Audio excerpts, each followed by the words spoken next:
I never imagined that one family lunch would flip my whole world upside down. But here we are. And if there's one thing I've learned, it's that being presentable was never about my health. It was about control. Let me start from the beginning. My name's Leah. I'm 27 now, but back when this whole mess began, I was 25 and working a full-time job in Seattle, living comfortably in a studio apartment that overlooked the city skyline. My life. It wasn't flashy, but it was mine. I wasn't always this self-assured. Far from it. Growing up, I was the big one. You know, the kid who couldn't climb the rope in gym class without everyone watching like it was some kind of circus show? That was me. From elementary through college, my weight was the first thing people noticed and often the only thing they remembered. While other kids had their personalities sorted, the funny one, the brainy one, the popular one, I was just the fat girl. My name might as well have been plus-size Leah. And no matter how much I tried to fade into the background, my body made it impossible. Middle school was brutal. High school worse. You know those lunch tables where you're supposed to find your people? I was often eating alone, pretending not to care. I'd mastered the art of looking busy with a book or pretending to study. I didn't want pity, I just didn't want to be a punchline. And yet somehow I always was. My sister Camille is the exact opposite. She's 26 now, but even as a kid, she had this magnetic charm that pulled everyone into her orbit. One smile, and she had the room wrapped around her finger. Teachers loved her. Friends adored her. Boys lined up. Me, I was just her awkward older sister who read too much and avoided mirrors. At first, I didn't mind the contrast. I mean, every family has that one golden child, right? And Camille played the role so well, it felt pointless to even compete. I was the bookworm, the reliable one, the background character in her highlight reel. But somewhere in high school, something changed. She stopped being my partner in crime and started treating me like the family embarrassment. It wasn't just about ignoring me at school. It became active humiliation. Walking past me in the halls and loudly cracking jokes about my weight to make her friends laugh. Inviting them over and bursting into my room without knocking, pointing at my body like I was some strange creature they'd discovered. They called me names. I still remember things I wish I could forget. And when I tried to talk to our parents, they brushed it off. That's just how siblings are, they said. She's teasing because she loves you, they added. You need to lighten up. So I stopped saying anything. I buried myself in schoolwork, earning grades that were the only thing my parents ever praised me for. While Camille got attention for her looks and charm, I got it for report cards. That became my armor academic success. But even that didn't last long, because Camille hated the comparisons. She didn't want to be known as the pretty one next to the smart one. She wanted it all. So she started sabotaging me. I didn't know it back then, but years later she admitted half drunk at a family barbecue that she used to sneak into my room and take my assignments just to watch me panic in the morning. And I still tried to love her. Fast forward to last summer. I flew back home to visit my parents. We hadn't seen each other in almost a year, and for once, I thought things might be different. I had a job I loved, my own apartment, my own life. I felt okay, until Camille dropped the bomb. She was getting married. And suddenly all eyes were on me. Not because they were happy to see me, but because I wasn't enough. Still single, still overweight, still in their eyes behind. Leah Camille said, barely hiding a smirk. If your life is so amazing, why are you still fat? She said it in front of everyone. My parents laughed, like it was just some quirky little roast. Then they piled on, asking when I was going to settle down, telling me it was time to get serious about my appearance, saying I should at least try to look decent for Camille's big day. You have a year, my mom said. You can lose a few pounds by then. It wasn't a suggestion, it was an order, and for a while I broke. I cried the entire flight home. I felt like I was 17 again, sitting at that lonely lunch table, shrinking under the weight of everyone else's expectations. But then I got angry, really angry. Not at them, at myself for letting them define me. Again. For always trying to earn their love by changing who I was. For never standing up for the girl I saw in the mirror every morning. That night, I signed up for a gym. Not to please them, but to take back my body on my terms. I found a trainer named Josie who understood where I was coming from. She'd been in my shoes once. She didn't shame me, she empowered me. We didn't chase a number on the scale. We chased strength, confidence, and stamina. I learned how to fuel my body, not punish it. How to move it, not shrink it. And something wild happened. I changed. Not just physically, though the weight started coming off steadily, but mentally, emotionally, spiritually. I began seeing myself as someone worth investing in.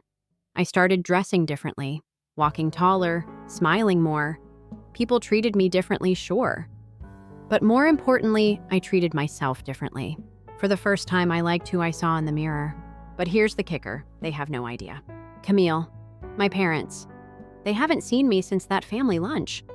I'm not on social media, I haven't sent photos, I haven't hinted at anything. They think I'm still Leah the fat sister. And now, with Camille's wedding only weeks away, I've been invited to a family lunch. To discuss wedding plans, of course. But I know what it really is.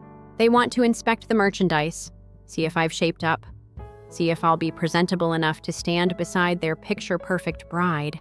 But they're not ready for what's coming. Because the woman walking through that door isn't the one they left behind. The morning of that family lunch, I stood in front of my mirror and barely recognized the woman staring back at me. Not just because of the weight loss, though, that was obvious. My body had transformed. The softness in my cheeks had given way to definition I didn't know I had. My shoulders looked strong, not slumped. Even the way I stood felt different. Taller, steadier. For the first time in a long time, I wasn't trying to hide behind baggy clothes or forced smiles. I looked powerful, and maybe a little bit dangerous. My outfit was intentional. A sleek, fitted emerald green dress that hugged in the right places but didn't scream for attention. Just enough to say, I'm not the same Leah you remember. I paired it with boots that gave me an extra inch of height and a hairstyle that framed my face with confidence. Minimal makeup, no mask, just me upgraded. As I drove to my parents' house, my heart wasn't racing. It was steady. I wasn't there to prove anything. I wasn't desperate for their approval anymore. But I'll admit there was a small part of me that wanted them to see what they had missed. Not just physically, but the whole package. The independence, the peace, the quiet confidence that had taken me years to build. When I pulled into the driveway, I saw Camille's car already there. Of course she was early, probably setting up her performance.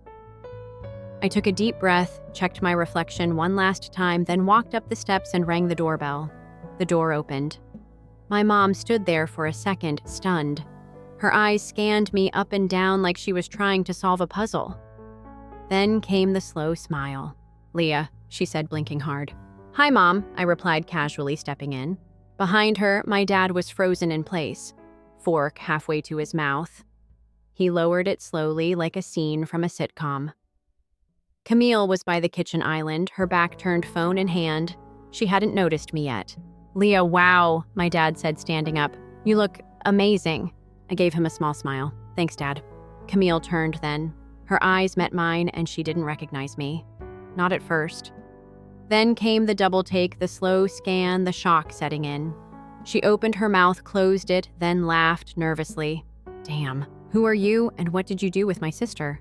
It was meant to sound playful, but her eyes betrayed her. She was rattled.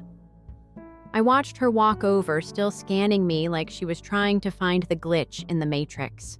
"You've changed." I nodded. "I have." The room felt heavier than it should. My mom cleared her throat and tried to recover. "Well, let's sit down. Lunch is ready." As we gathered around the table, the silence was louder than the clink of silverware. They didn't know how to talk to me. I was no longer the easy target, and that unsettled them more than I expected. Camille finally broke the silence. "So, Leah, what's the secret, surgery or starvation?" She said it with a grin like it was a harmless joke, but I wasn't in the mood to laugh. Neither, I replied. Just discipline, and letting go of things that didn't serve me anymore. That line hit harder than I planned. Because in that moment, I wasn't just talking about junk food or bad habits. I was talking about them. About all the years I spent trying to shrink myself to fit inside their narrow definitions of what I should be. My mom jumped in next. "I mean, you look amazing, sweetheart. We're so proud. This is exactly what we wanted to see." You finally look like someone who belongs in our family photos. And there it was. That subtle cruelty wrapped in a compliment. I didn't react. I just nodded and kept eating. But inside, something snapped into place. Camille wasn't done. Honestly, I'm glad you finally listened. I was worried you were going to show up to my wedding looking like, well, like the old you. My fork paused midair. I looked at her square in the eyes. You mean the version of me that you used to humiliate for fun? That one? Camille blinked. I never humiliated you. Really. Because I have a vivid memory of you and your friends bursting into my room calling me a whale. That wasn't 10 years ago, Camille. That was 4. She tried to play it off. We were kids. We were adults. You just never outgrew being cruel. Silence. My parents looked uncomfortable, but I didn't stop. Anyway, I said, wiping my mouth, let's talk wedding. Camille straightened up, relieved by the subject change. Right. So I was thinking maid of honor, obviously. But I want you in something neutral. Nothing flashy. Maybe charcoal or navy. I don't want people confused about who the bride is. And there it was again. That need to center herself.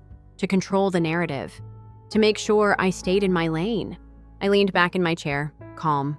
I'm not wearing anything you choose. I'll dress myself. My mom frowned. Leah, you know weddings have a theme.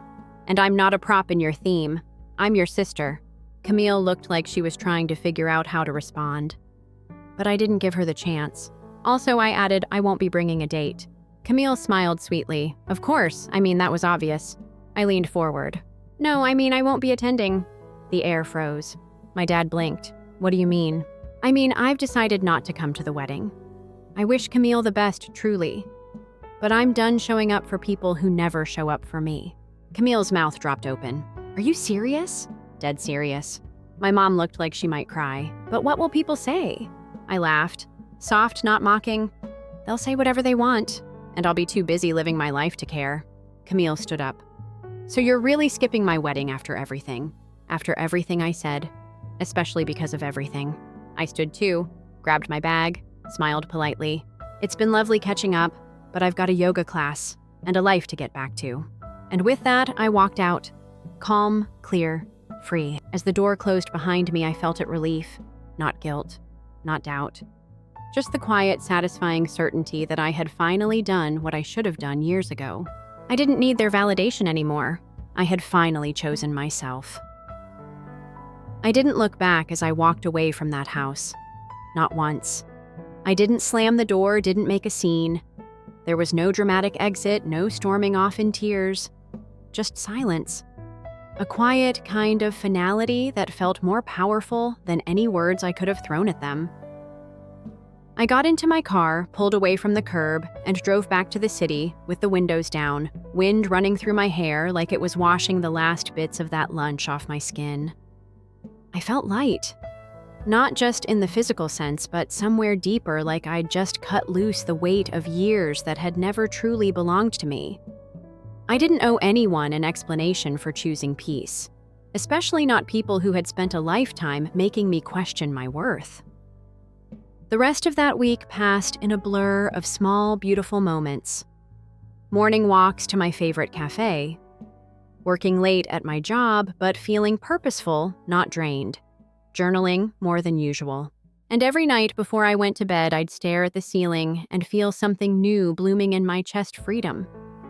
But freedom's funny. It feels like joy until the guilt tries to sneak back in. Because that's what years of people-pleasing will do to you. It makes you question whether self-respect is selfish. The day after that lunch, my phone started blowing up. My mom sent the first message. Leah, we need to talk. You can't just skip your sister's wedding. No apology. No acknowledgement of anything that had been said or done. Just a directive, like always. A few hours later, Camille followed up. Seriously, you think this is about you? Grow up. I read the texts, let the words sit there, and didn't reply. I wasn't interested in rehashing old arguments. I wasn't interested in playing emotional ping pong with people who never learned how to listen. Then the calls came. Missed calls from both parents. Voicemails filled with performative concern.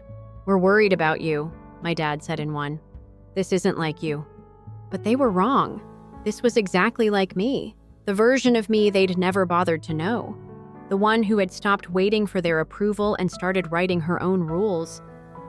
Eventually, I blocked the numbers. Not out of anger, just necessity. Silence was my new boundary. And to my surprise, it was louder than anything I could have shouted.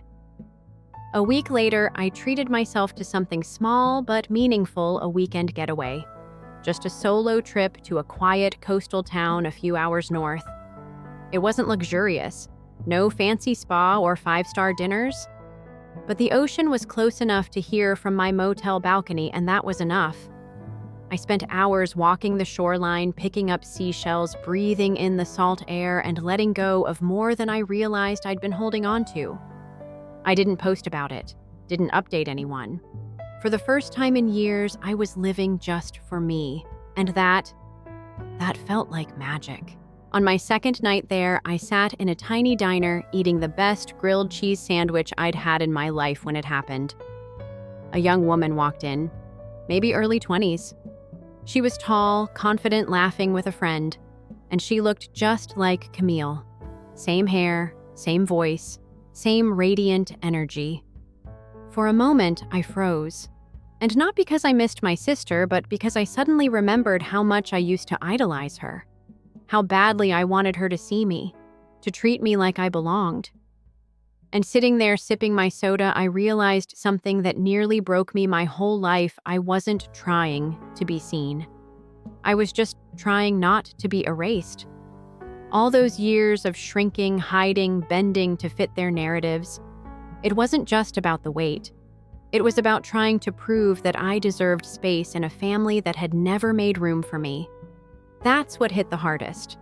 Not the teasing or the taunts, but the erasure. Like I was a placeholder until Camille walked in and lit up the room. I stared out the window for a long time that night. And when I finally looked back at my reflection, I didn't see the scared girl anymore. I saw someone who had outgrown the need to be accepted by people who only loved her in pieces. I whispered it out loud just to hear it. You don't need to go back. And I meant it. When I returned from my trip, I felt reborn. Not in the dramatic Instagram influencer way, but in the real, quiet way that sneaks up on you. I got back to work, started making small upgrades in my life. I signed up for a dance class, something I'd always wanted to try but was too self-conscious to pursue. I stopped counting calories and started counting joy, how many times I laughed, how many nights I slept soundly, how many days I walked tall instead of hunched. I stopped trying to perform womanhood for anyone else. I started existing for myself. Around this time, I got an unexpected DM from an old college friend, someone I hadn't talked to in years. He'd seen me at a conference and said he almost didn't recognize me. "You look powerful," he wrote. And that word, it landed. Because for once, it didn't feel like a compliment wrapped in shock. It felt like recognition. We started chatting. Nothing romantic, just light, real conversations. It reminded me of what connection felt like when it wasn't forced. When someone saw you, not your potential, not your flaws, but you. Meanwhile, Camille's wedding was now less than 2 weeks away. I hadn't heard from my family since I blocked their numbers, but through mutual friends, I learned there was chaos. Apparently, Camille was spiraling. She'd always been the center of every event, every gathering, every plan. But this time, the spotlight felt different. Because her sister, her scapegoat, her contrast, her before picture wasn't playing along. I wasn't showing up to make her look better by comparison. I wasn't standing beside her, smaller in spirit, quieter in voice. And without that, her glow wasn't hitting the same.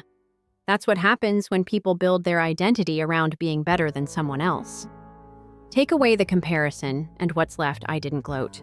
I didn't celebrate her struggle. I just observed, with distance, with grace, with peace.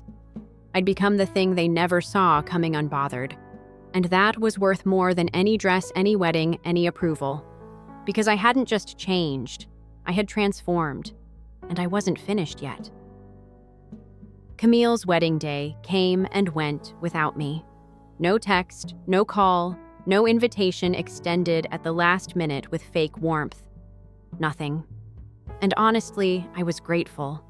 The silence confirmed something I had started to suspect all along, that my absence wasn't just inconvenient for them, it was revealing. Without me there to absorb the little digs, to shrink beside the golden child in photos, to play the familiar role of the quiet sibling who never pushed back, things looked different. It's funny how families can build entire dynamics around one person being lesser. Remove that person and the whole story gets rewritten. On the day of her wedding, I woke up to sunlight pouring through my windows and made myself a slow breakfast. I played music, danced around in my kitchen, and took my time getting ready for a brunch date with a few friends. It wasn't some grand rebellion, just a gentle reclaiming of my time and energy. I wore a yellow dress that felt like joy itself. I didn't spend a single second wondering what Camille's ceremony looked like or how the photos turned out. I wasn't curious about the dress or the guest list or who cried during the vows. I didn't need to be a witness to any of it. Because finally, I wasn't centering my life around someone else's story. The brunch was perfect. Laughs spilled out like champagne, easy and warm. My friends didn't ask about my family. They didn't have to. I think they saw it on my face, that glow of someone who's walked away from the fire without smelling like smoke. One of them, Sierra, leaned in and said, "You look free." And I was. Not just free from my family's expectations, but free from the version of myself who believed I had to earn love by performing pain.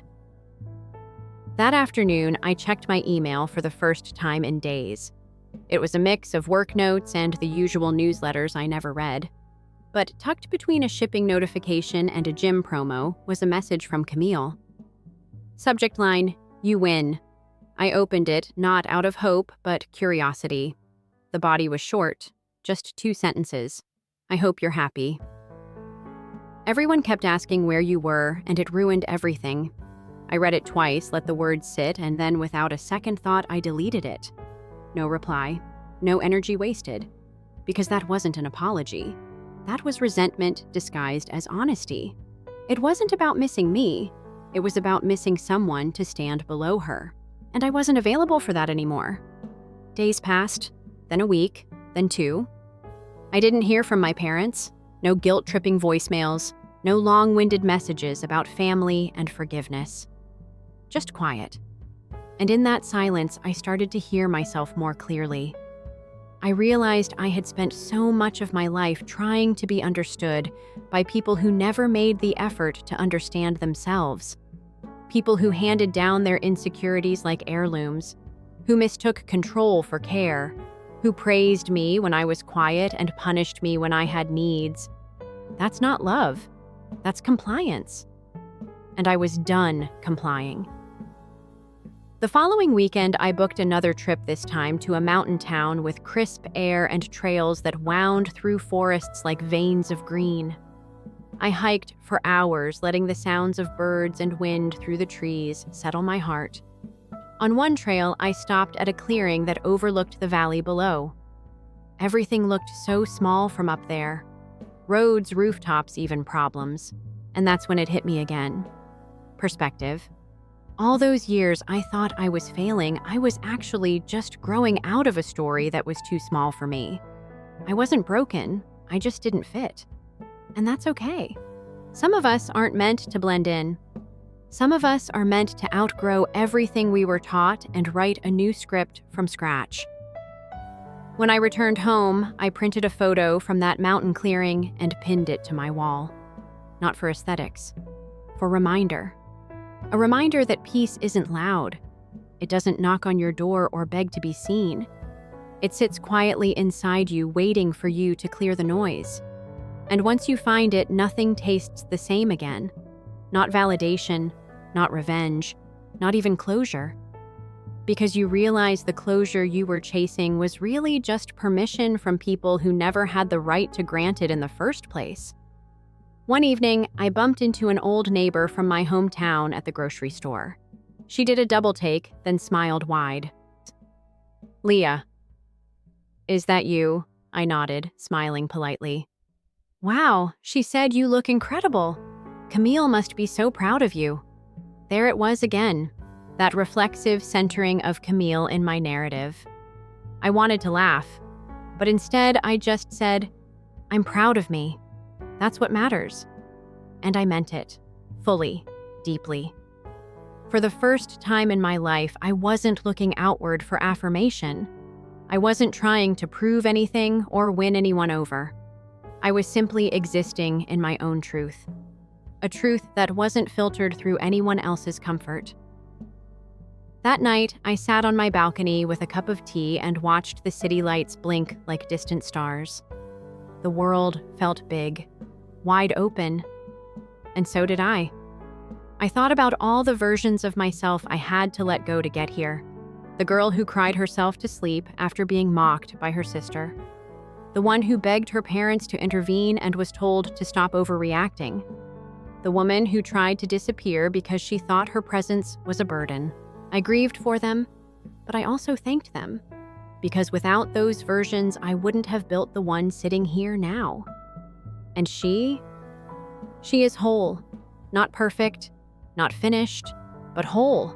And that's more than enough. As for Camille, I don't know what her story looks like now. Maybe she's still pretending everything's fine.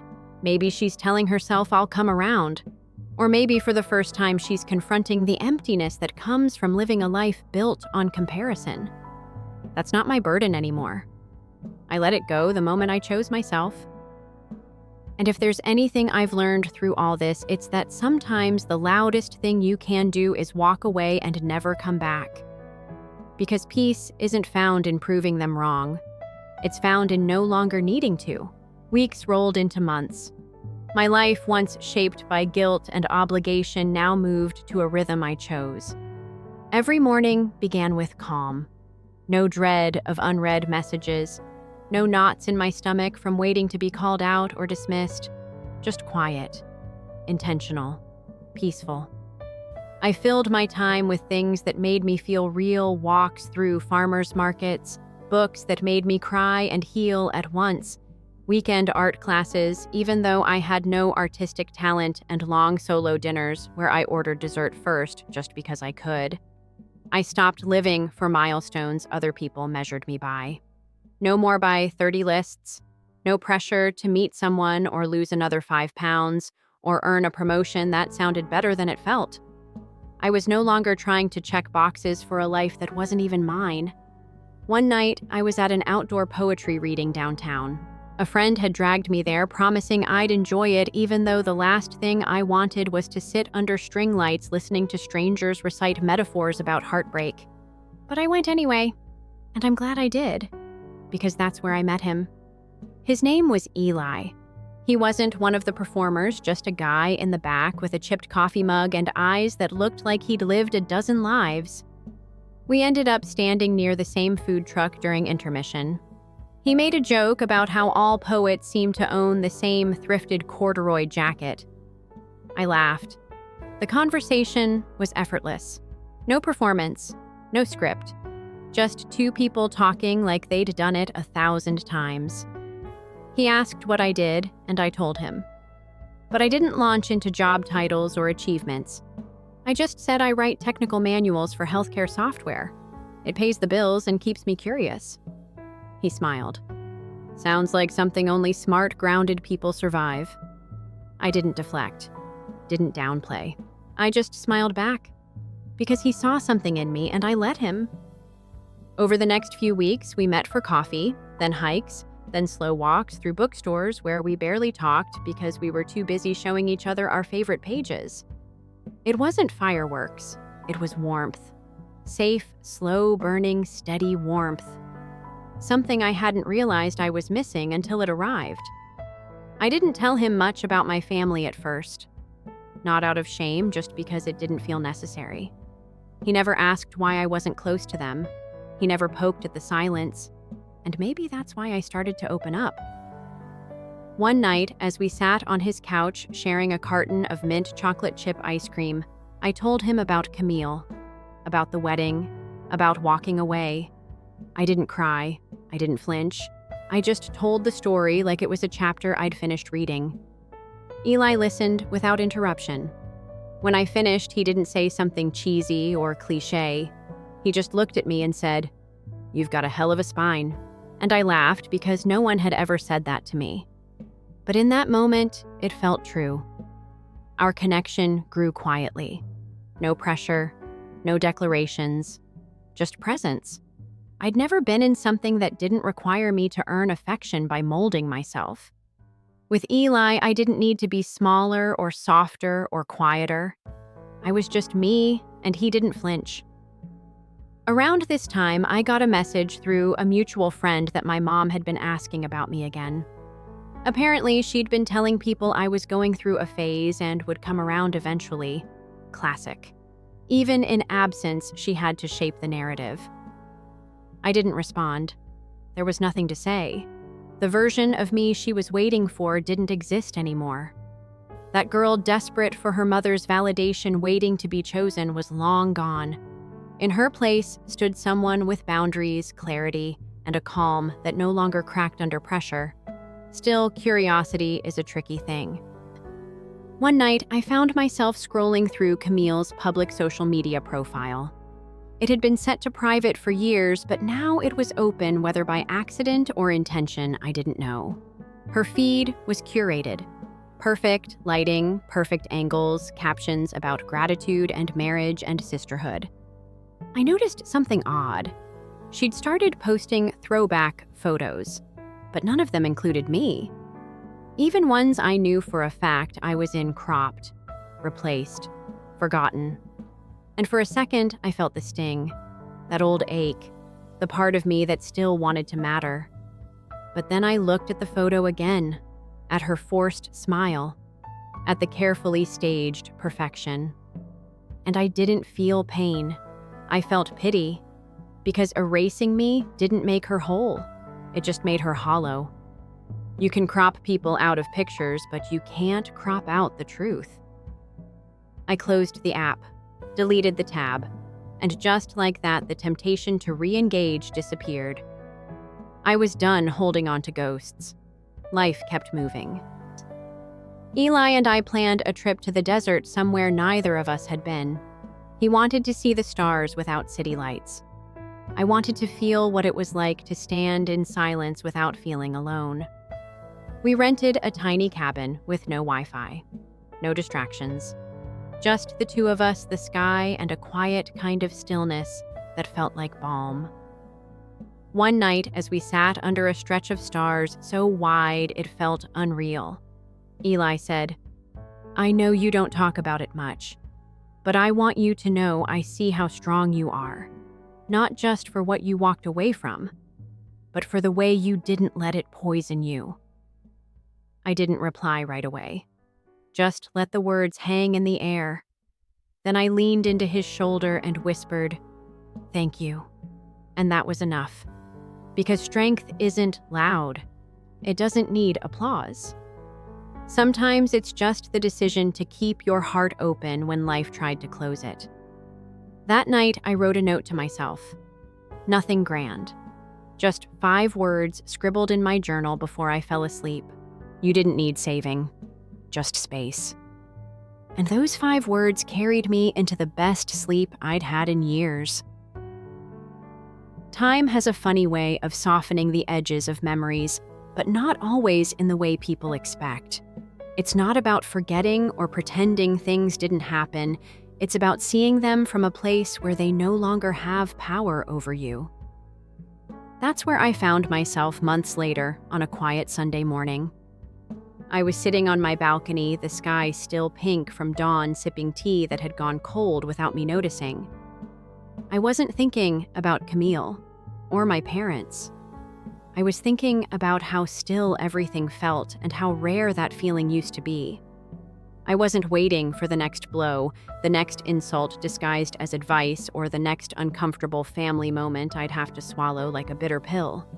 I was simply existing. Free, finally, from the noise that had once dictated every part of my life. But peace, real peace, invites reflection. And reflection sometimes brings unexpected clarity. One evening, while sorting through old files on my laptop, I stumbled across a folder I hadn't opened in years. It was filled with essays I'd written during college, back when writing was still a lifeline, not a profession.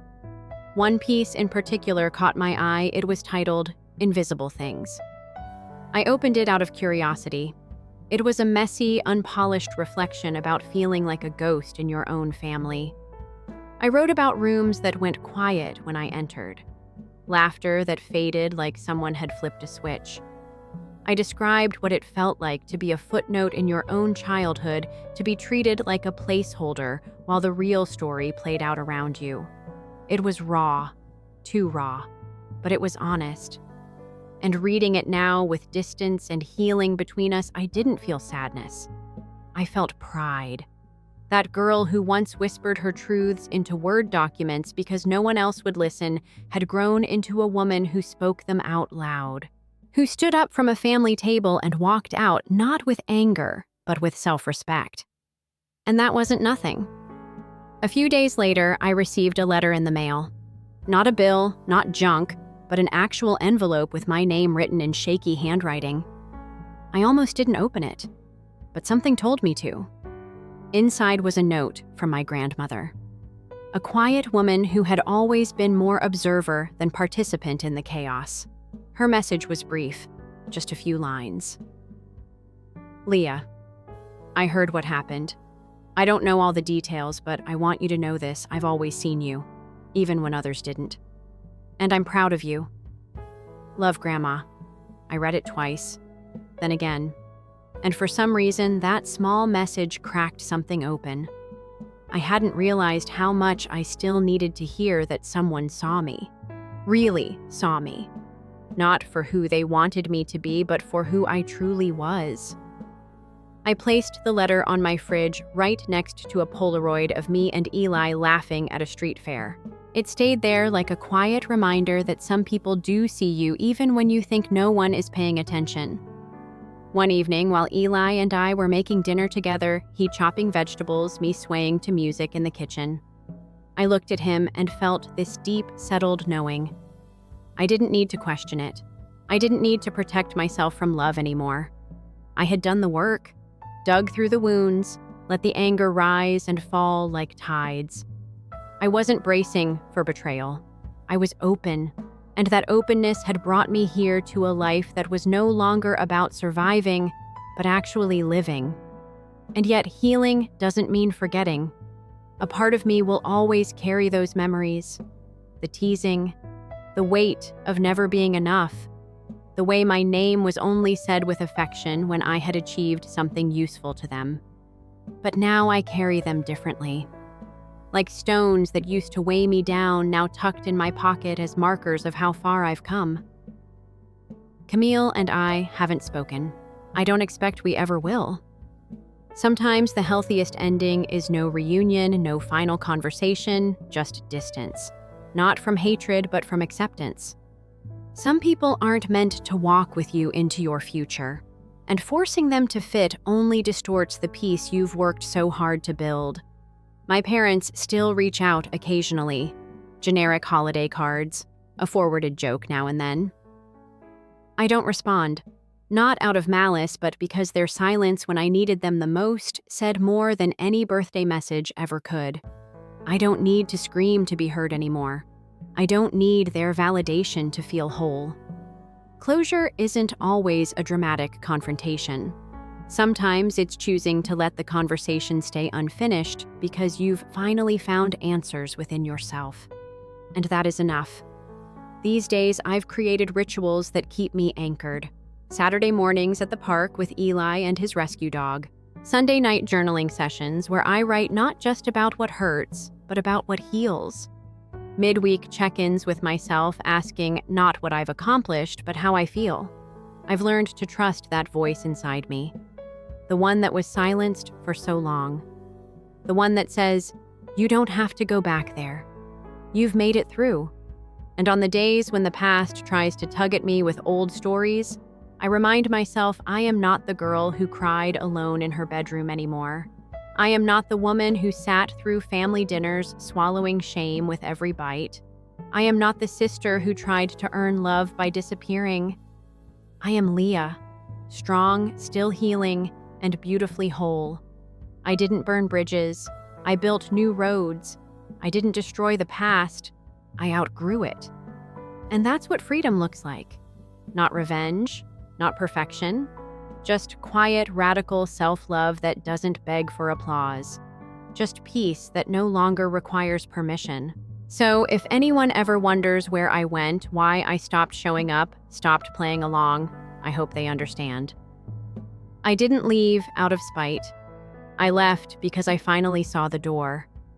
And this time, I chose to walk through it. Story 2. My parents chose to expel me after discovering at my 18th birthday celebration that they had spent my whole $200,000 trust money to support my crippled sister's shopping addiction. To set the scene, Corey, my sister, is Down syndrome. My sister is 4 years older than I am, and I have known since I can remember that she differs greatly from me, even as an infant. I saw that Corey frequently reacted strongly to every circumstance. She would wail and scream in a manner that most children wouldn't if things didn't go her way, even in tiny ways. She seemed unable to cope with the annoyance of things not going as planned. Corey had no pals when he was a child. She frequently came across as abrupt or even rude and struggled to read social signs, even if she wasn't being disrespectful on purpose. Other children who were unaware of her illness would find her directness off-putting. She felt alone as a result of the fact that many kids decided to avoid her. My parents, therefore, made it a point to include me in her social circle. She would frequently remind me that I should bring her along when I went out with my friends. I realized that they wanted her to have a social circle and feel included. I also didn't mind taking my elder sister with me at first. I believed that she would enjoy some companionship and perhaps even gain a few friends from my own social circles. It wasn't easy, though, to hang out with Corey among my buddies. She had poor social skills and found it difficult to blend in with others. She would frequently behave in surprising ways. She occasionally pushed or even punched other children, particularly if they gave her something she desired. As time passed, my friends lost interest in spending time with me if Corey would also be present. Since her conduct was unpredictable, they didn't want to cope with it, and to be honest, I could see their viewpoint. They were merely children who wanted to play unhindered by outside distractions or violent outbursts. I couldn't quite blame my friends for withdrawing from those situations because of Corey's impatience and propensity to lash out, which made things difficult for everyone. I am aware that given her difficulties, it was my responsibility as her sister to help and be there for Corey. To be honest, though, I also needed room to develop, meet my own friends, and live my life on my own. However, my parents never let me be me. If I wanted to hang out with my friends or do anything without Corey, I would feel bad forever considering leaving her behind because of them. They would suggest things like, "You should consider your career or sisters should stay together." Her sister. Regardless of what I needed or desired for myself, it seemed as though they expected me to constantly pick her over my friends or anybody else. The fact that they never appeared to focus these same efforts on assisting Corey in understanding how to modify her conduct or enhance her social skills made matters more difficult. They never took the time to explain to her how sharing and treating everyone with kindness may improve her relationships. Rather, they seemed to have accepted the fact that I would cover all the holes in her social life. I thereby unintentionally became Corey's lone buddy throughout the years. Please understand that I adore Corey. I know that none of this is her fault since she is family.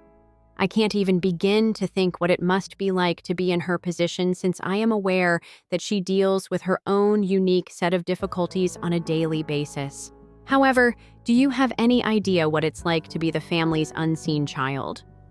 Every choice, strategy, and money my parents made was focused on making Corey's life a little bit simpler and more pleasant.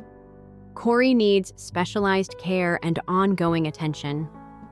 My parents have spent a lot of money on her several treatments over the years. such as occupational therapy to develop her motor skills and independence speech therapy to enhance her communication and physiotherapy to aid with her physical coordination. Additionally, she undergoes regular examinations, tests, and assessments to track her development and maintain her health. Although I fully appreciate the need of the significant and time-consuming care she requires, I sometimes felt as though there wasn't much place left for me. Corey faces particular difficulties because of her poor impulse control, which makes it nearly hard for her to comprehend boundaries. She is obsessed with the color pink, for example. She loves everything that is pink, if anything in that hue catches her eye. For her, it's like an immediate magnet, and she can't help but grasp it. Hold on to it and don't let go. Whether it's a teddy bear, a piece of clothes, a pink wallet, or even someone else's treasured belongings, it doesn't matter. She clings to it once she has it in her hands and will cry if someone attempts to take it away, occasionally even experiencing a complete breakdown. Many awkward situations have resulted from this tendency, particularly when we're in public. To get Corey to calm down, my parents frequently had to bargain with others or even purchase these pink things from total strangers. I've seen them spend money on a variety of arbitrary pink items, sometimes things that are worthless to us but are quite important to Corey at the time. I can see why they do it, and I know that it's more than simply a desire for her.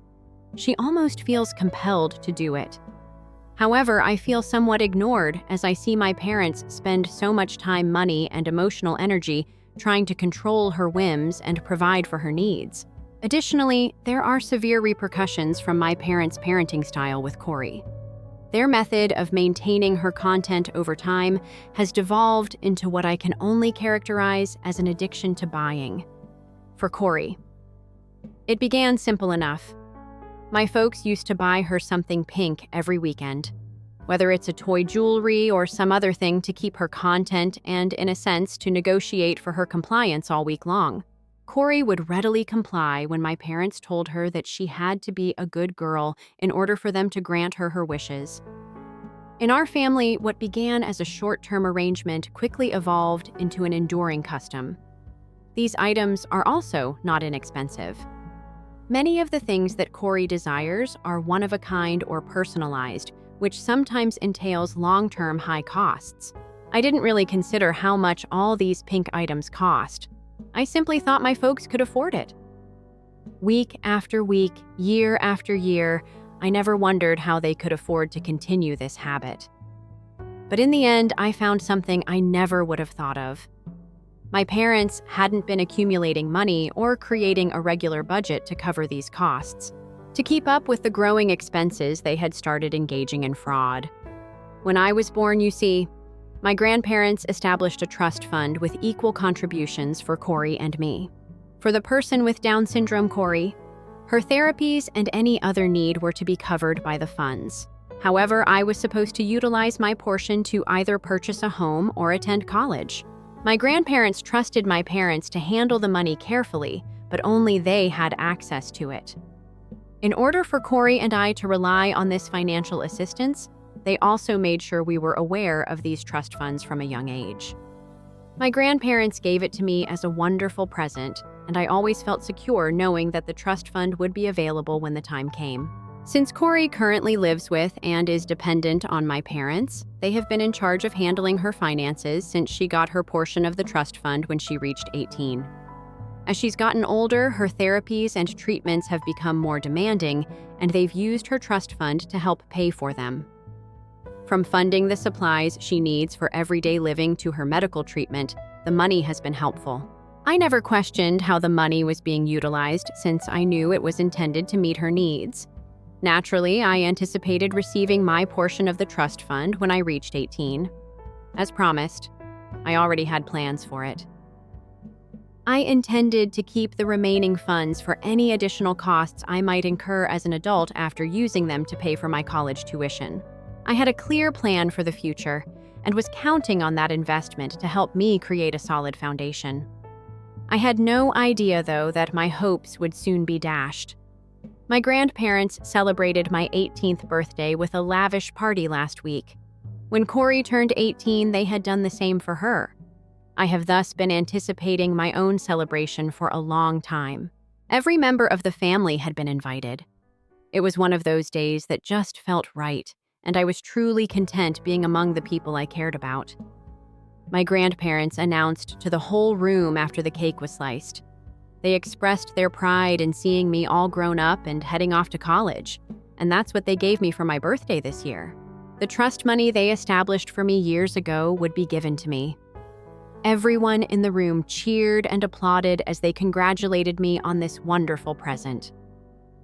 I was overcome with delight and thankfulness as I gave my grandparents a heartfelt embrace and thanked them for everything. While everyone else was grinning and applauding me, I saw that my parents were the only ones who didn't appear joyful in the middle of all the excitement. My parents appeared largely unconcerned. They took a sideline position. They had tense, even uneasy looks on their faces. They exchanged eyes, and even though they remained silent, there was a discomfort about them that was difficult to ignore. I thought it was strange, but I was too busy enjoying the party to give it much thought. I wanted to take in the remainder of the festivities. Thus, I pushed it to the back of my thoughts. After we got home from the party later that night, I had a nagging suspicion that something was still wrong. My parents didn't chat much to me and were particularly tense. If they were concerned, it was usually about Corey, her condition, her attitude, or something she needed. However, Corey appeared very happy that evening, even playing joyfully with one of her new presents.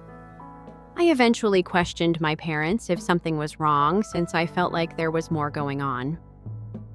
My dad gave me a serious look at that point and said he and my mother wanted to talk to me alone. I was instantly chilled by the tone of his speech. I knew this was a serious matter.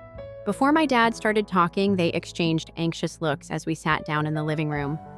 As my grandparents had intended, he stated almost reluctantly that they would not be able to give me my trust fund.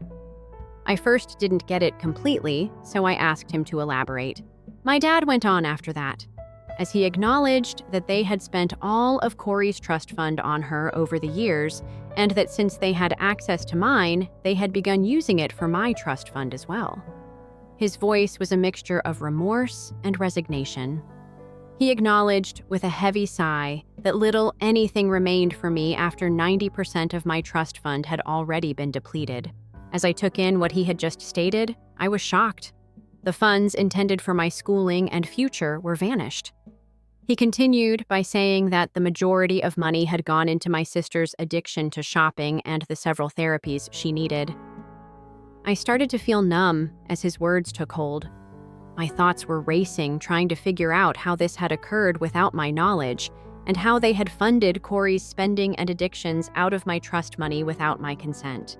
I questioned them about why they would ever subject me to such treatment. My parents started defending themselves at this point. They became defensive in their tones. They informed me that although caring for Corey has been expensive, they were forced to do it for her. She constantly prioritizes her needs. In addition to the innumerable presents she required each week to maintain her composure, my dad talked about the interminable costs, therapies, and treatments.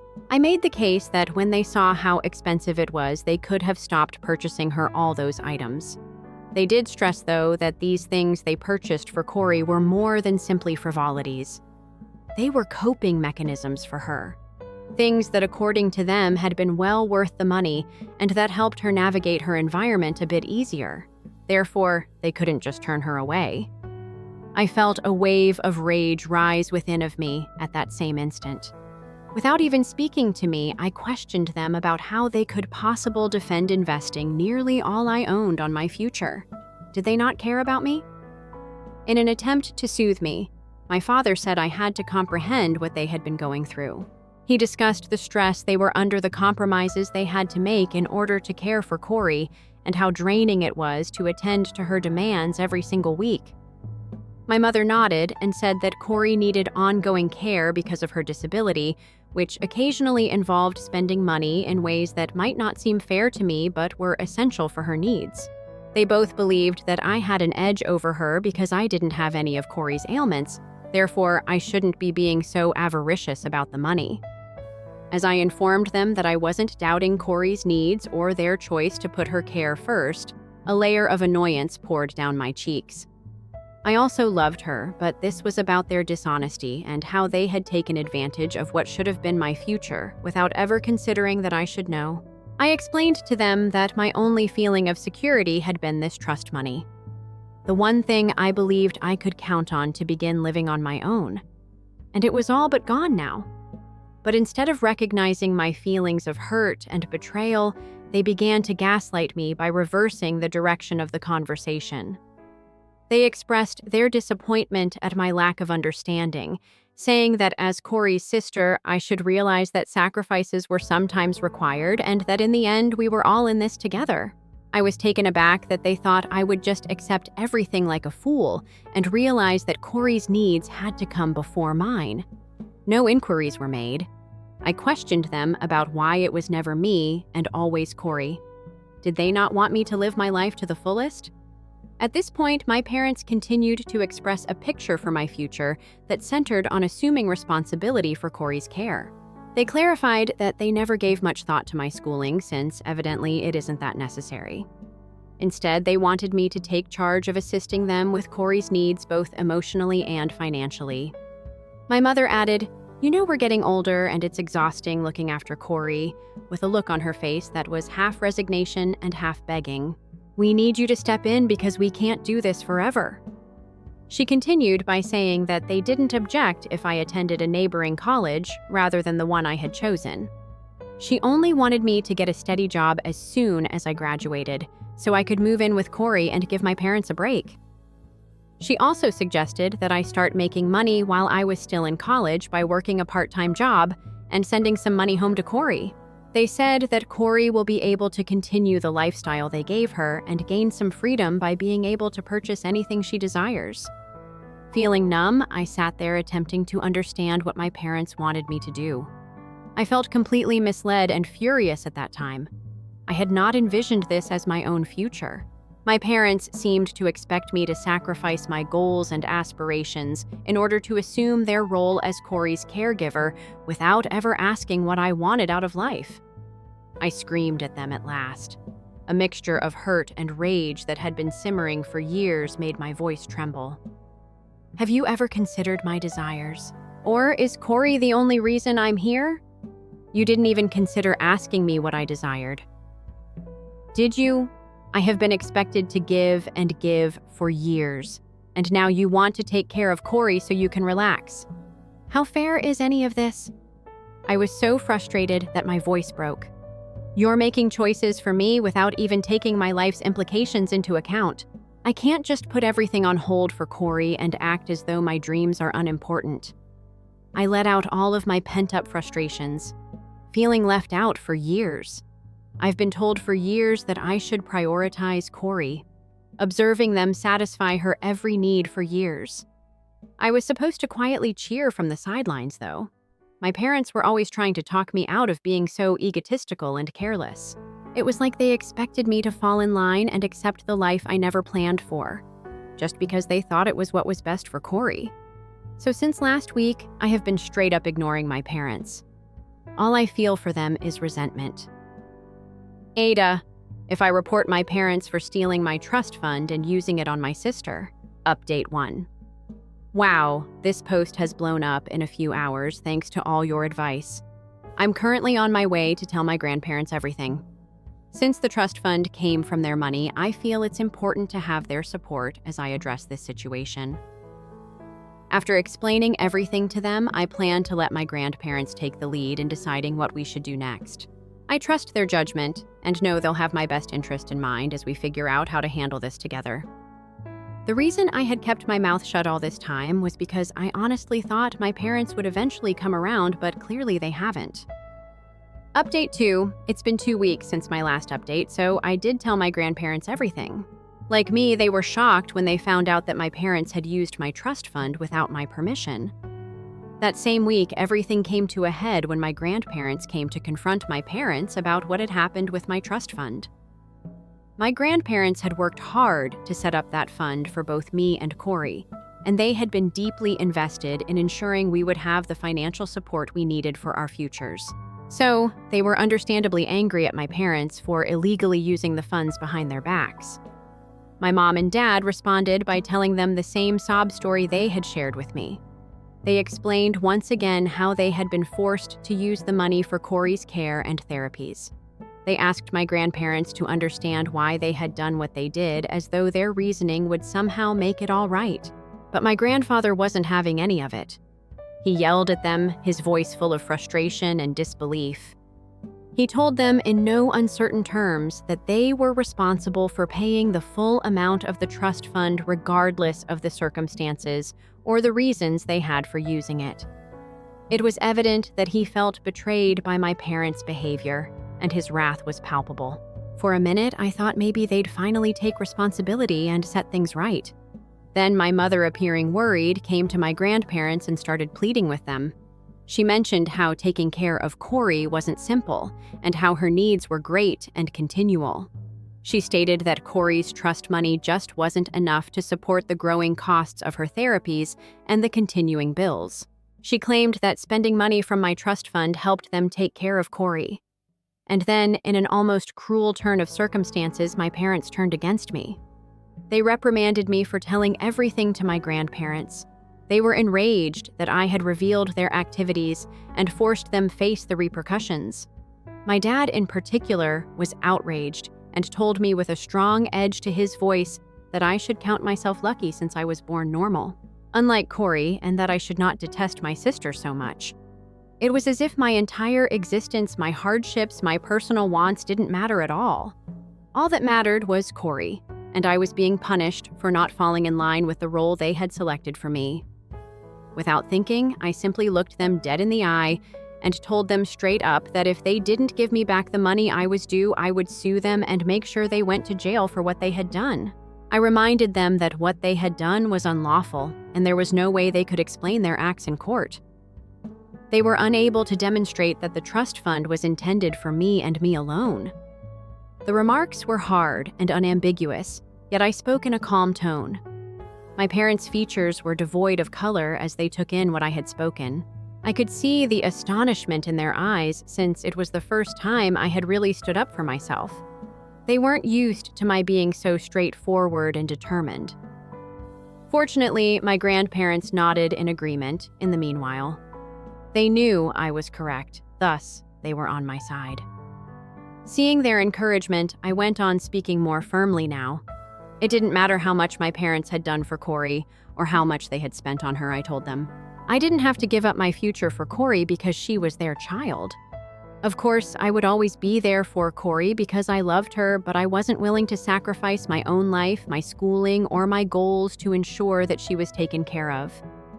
I expressed my frustration that she was always taking precedence over me, and that I was sick of being ignored while her wants were met. I said I was done with them at the end. The invisible kid who was supposed to meekly take whatever crumbs were left for her was not how I wanted to be treated anymore. In my life, for the first time, I knew I couldn't take it back when I finally spoke up for myself. I refused to allow my parents to continue to dictate my life and destiny since they had driven me to this breaking point. My dad objected right away that I couldn't threaten them with jail time, his voice full of rage and incredulity. He asserted that given everything they have done for me over the years, I should feel a certain amount of familial devotion as their kid and be ready to help them at all times. His purpose was to remind me of my obligation to them and to make me feel bad. In an attempt to diffuse the issue, my mother even added that I could just accept the fact that 10% of my trust fund was still available and remain quiet. I had the impression that they were treating me like a charity case, as though I just deserved the scraps of my trust fund and should forget about anything else. My grandfather, however, was not going to back down.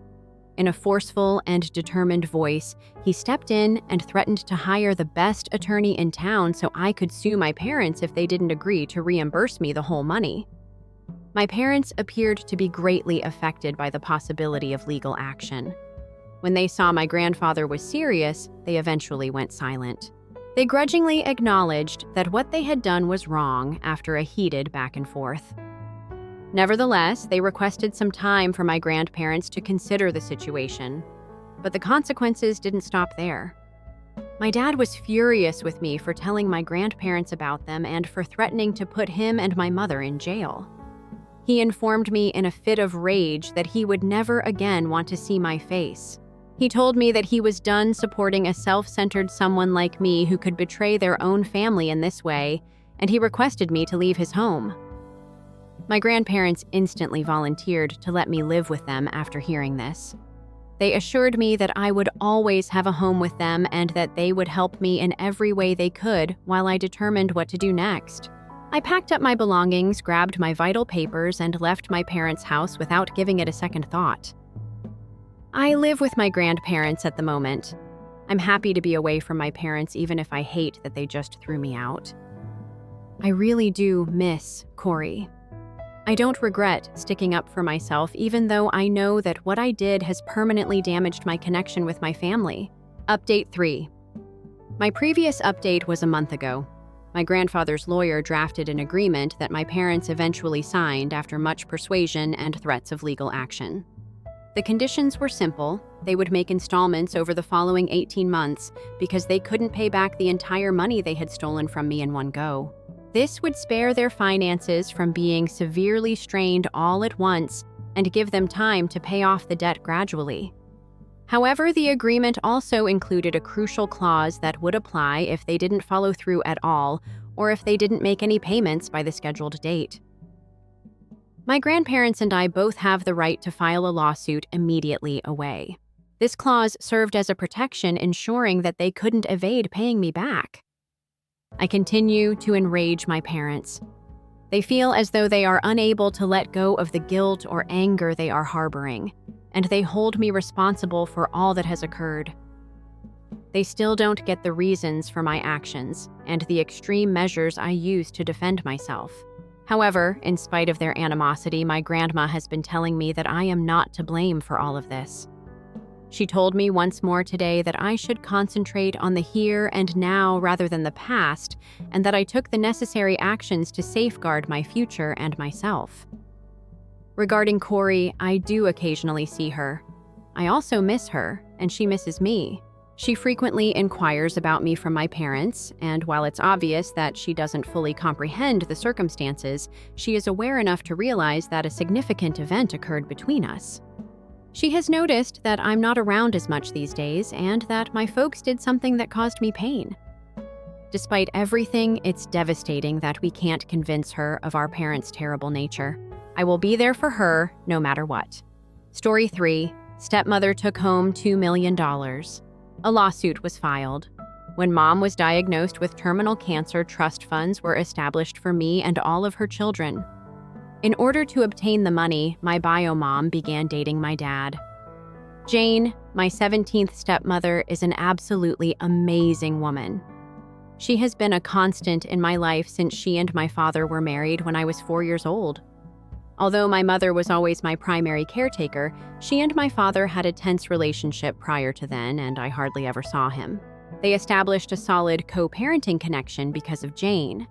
She was always there to support my mom and me when things became difficult, and pushed everyone to have positive relationships with one another. When Jane first met my dad, she was always a very diligent worker.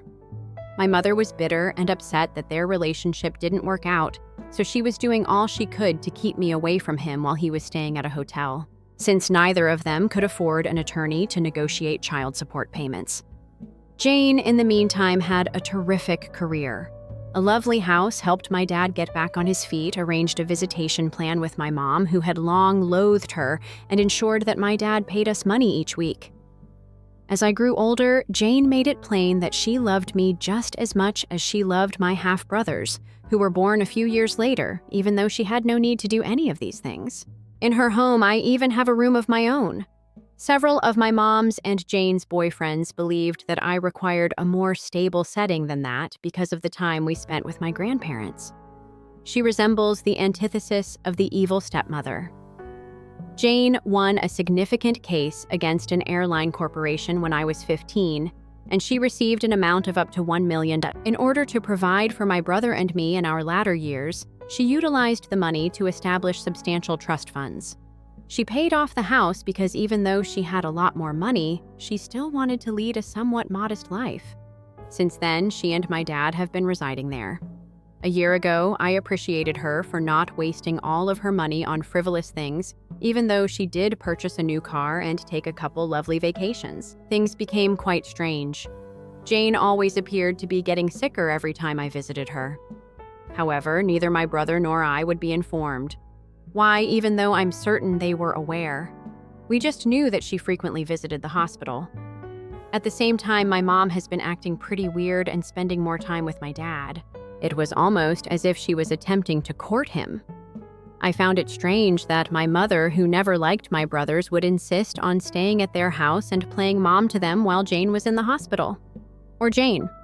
She would make the ideal housewife. And that's not at all how my mom is. It was really phony. Even worse, my dad began to fall for it. I'm not a moron. They were most likely sharing a bed. My brothers aren't stupid either, despite my best efforts to protect them from it. I attempted to speak with my father as well, but he maintained that things weren't that way. My mom then began talking about all the sites she wanted to go a few weeks ago, how she was seeking to invest and wanted a new automobile. Which is strange, because my mom has been living paycheck to paycheck since before I was born and has worked as a bartender her whole life. I became rather wary of her since she was acting as though she was going to get a large sum of money. Jane's illness and my mother's nouveau riche behavior. My queries were many. In the end, I made the decision to go see Jane in the hospital and inquire about my trust fund. I learned that my dad would receive all of the money, including complete control of the trust for my brothers and me if she passed away. I informed her about my parents' current situation and my mom's behavior with my dad when she questioned why I was so interested in the trust fund. She deserved the truth after everything she had done for me, even if I didn't want to tell it. Breaking her heart in that way was incredibly painful for me, especially after I learned that she was essentially in hospice care at this time due to permanent renal failure. She has just a few months left.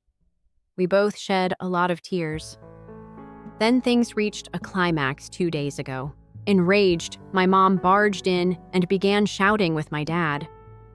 It seems that Jane met with her lawyer and altered the trust so that my step-aunt would have complete authority over it and my dad would receive nothing.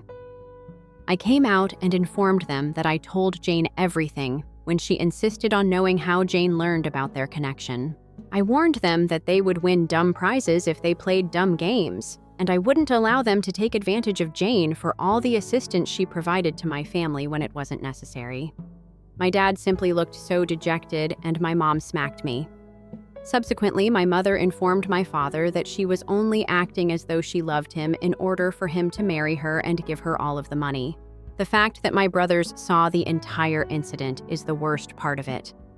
In addition to their mother's passing, they now have to cope with their father's infidelity and his retaliatory ex. Even though I know it's not my fault, I feel like I'm to blame for our entire family's disarray. I went back to see Jane yesterday and informed her of the aftermath. She expressed regret and said that in order to prevent my mother from obtaining the funds, she had to close my trust fund. Her oldest, though, is that. After she passes away, I will get the house property, which is worth more than the total value of the other 2 trust funds. She plans to divorce my father before she passes away, so he won't receive anything. To be honest, I'm glad for her. She made me swear to look after my brothers and said I could throw my dad out of the house if I wanted to when I turned 18 this summer. And that is exactly what I intend to accomplish. But I can't even look at my mom, and I haven't spoken to my dad since. It's unbelievable that they would plan to harm Jane in this way after all this time. Just evidence that they are worthy of one another, and I feel ashamed that they are my parents. I'm planning to distance myself from my mom entirely and my dad as much as possible once I become 18. I hope she dies. I'm going to make an effort to spend as much time in the hospital as possible until Jane dies. Anyway, I simply had to let it out. Though I can't even begin to comprehend Jane's feelings, I'm pretty twisted up by the whole situation and feel like I've been deceived. I will be really irritated when she passes away. At least she isn't surrounded by individuals who only wish to undermine her, even if I can't even consider it at the moment. I appreciate you reading. Edit. Since many others have the same questions, I'll just explain here. In order to allow my twin brothers to reside in the house while I evict my dad, I want to use a portion of the estate funds to battle for guardianship. I will have to let my dad to remain in the house if I am unable to obtain guardianship.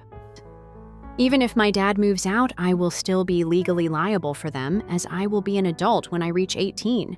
The only thing I can't do is prevent him from taking them if he goes. But because they will be 18 and 6 years old, they will always be allowed to return anytime they choose. In an ideal world, my father would just leave and let my brother to live with me.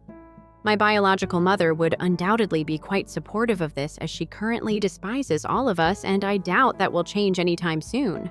According to the trust, my brothers will each receive a third of the estate, with the other third being used to maintain the house until they become 18.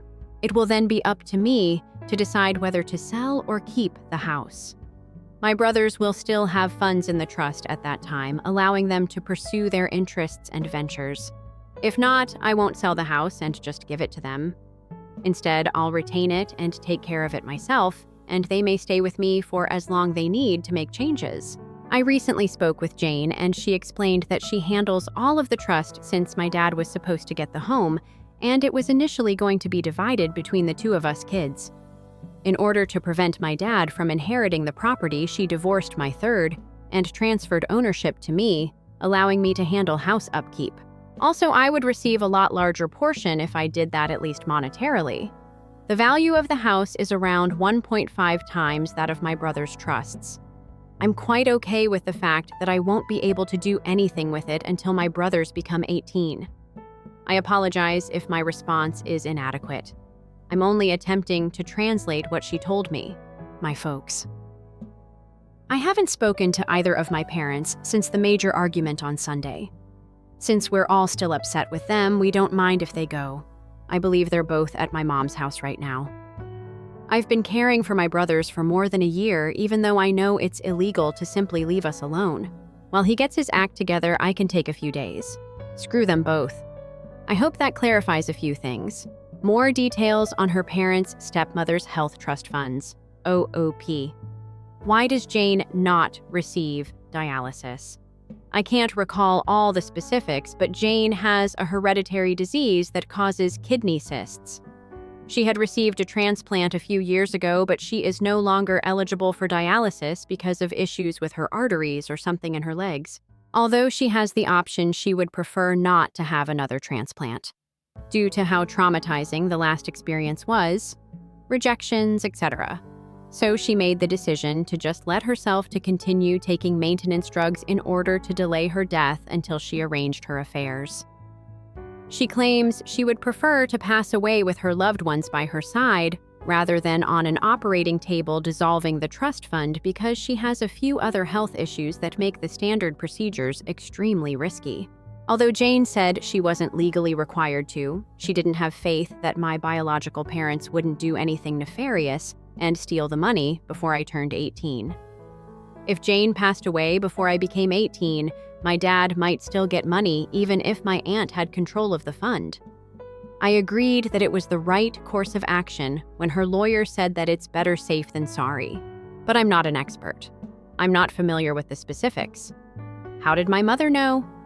As previously said, Jane most likely told my dad, who in turn notified my mother. That was the beginning of the debate. There isn't much else I can think of, and I wasn't interested enough to find out Jane's opinion about my mother. She was unaware of all my mom was doing. Only when Jane was in the hospital for a few days at a period did my mom, who has her own house, visit. Given that I've been living with my dad for just over a year, he most likely informed Jane, if he did so at all, that my mom was there to spend time with me. Furthermore, they must have begun formulating their plot a few months before, as she didn't move in till then.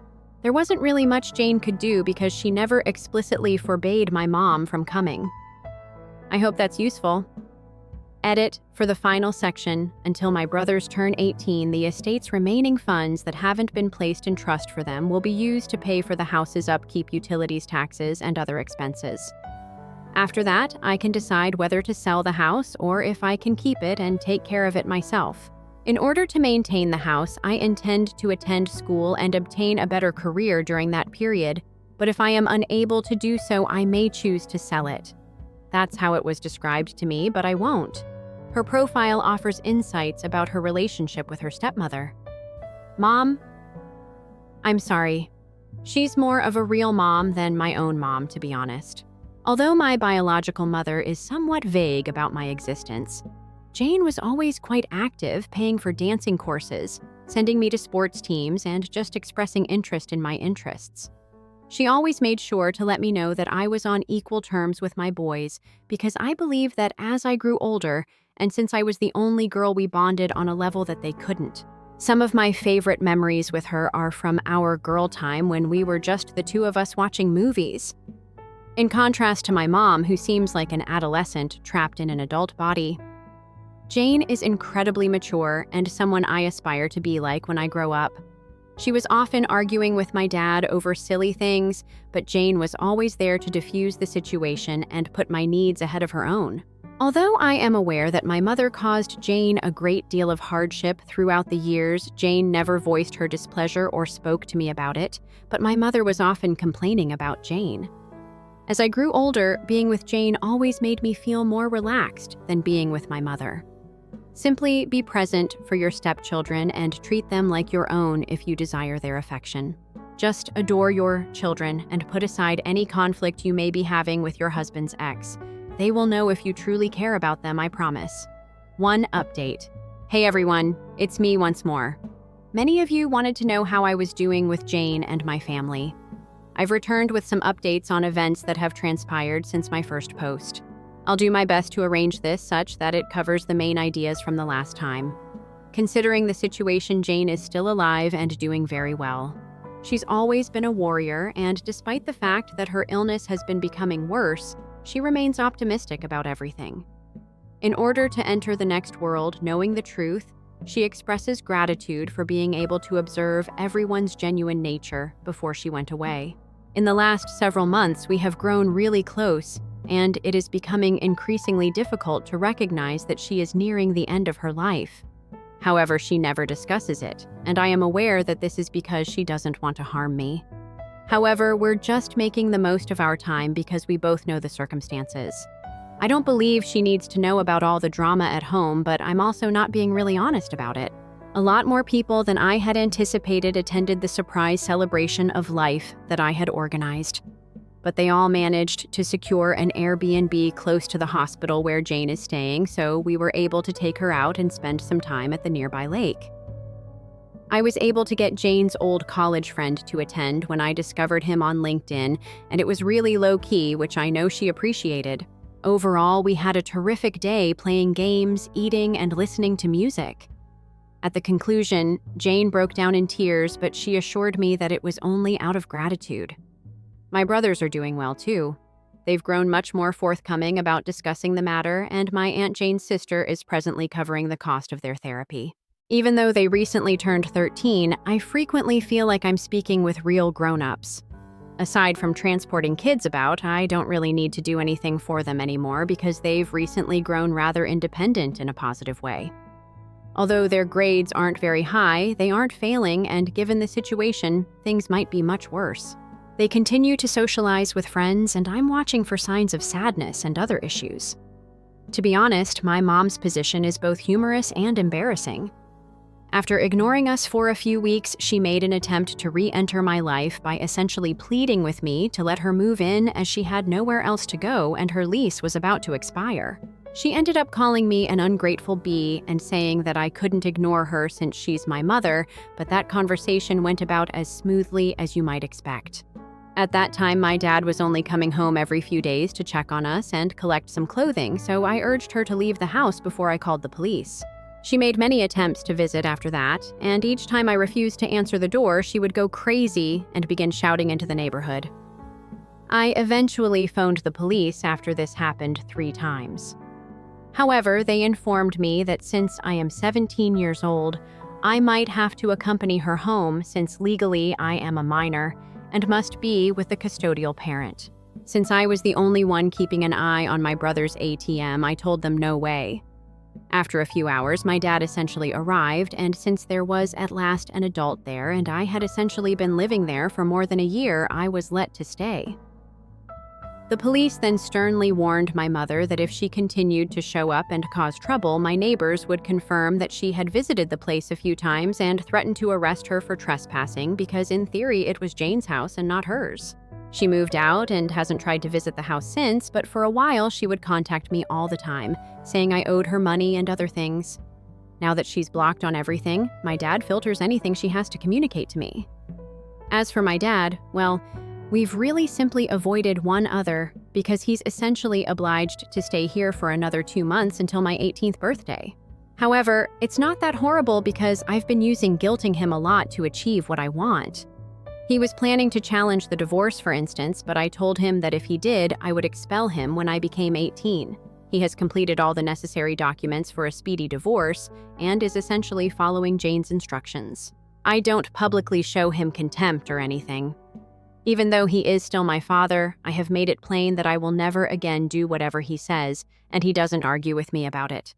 He spends most of his time in his room, and occasionally he returns to my mom's, but just for a day or two before they fight, and she throws him out once again, haha.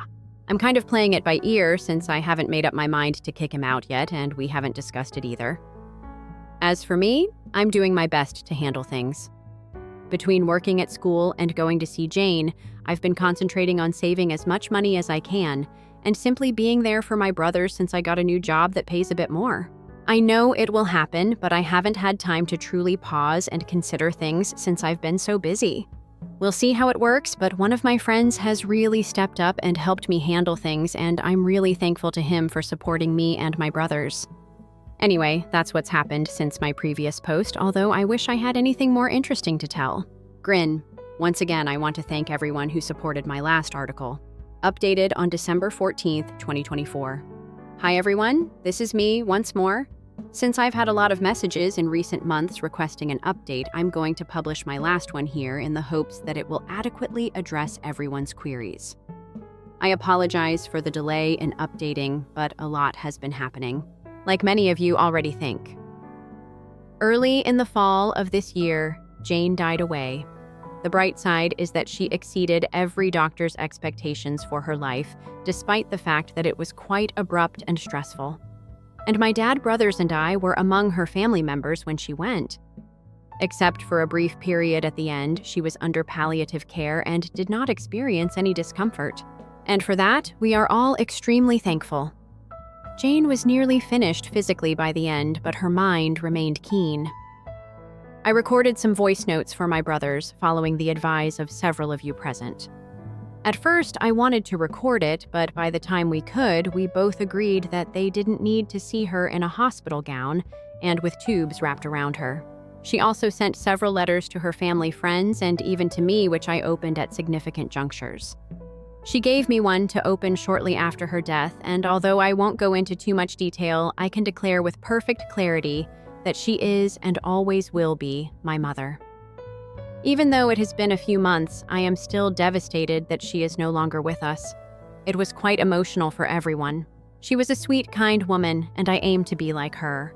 Even though my brothers are clearly devastated by our mother's passing, they are handling it remarkably well. We still communicate a lot whenever they want to, and they continue to attend therapy both together and separately.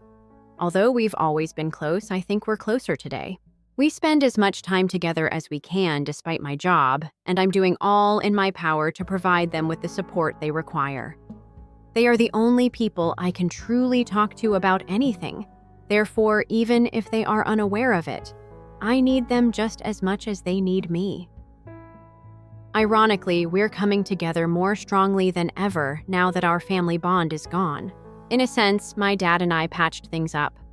He accepted full responsibility for his actions throughout the few treatment sessions we attended together.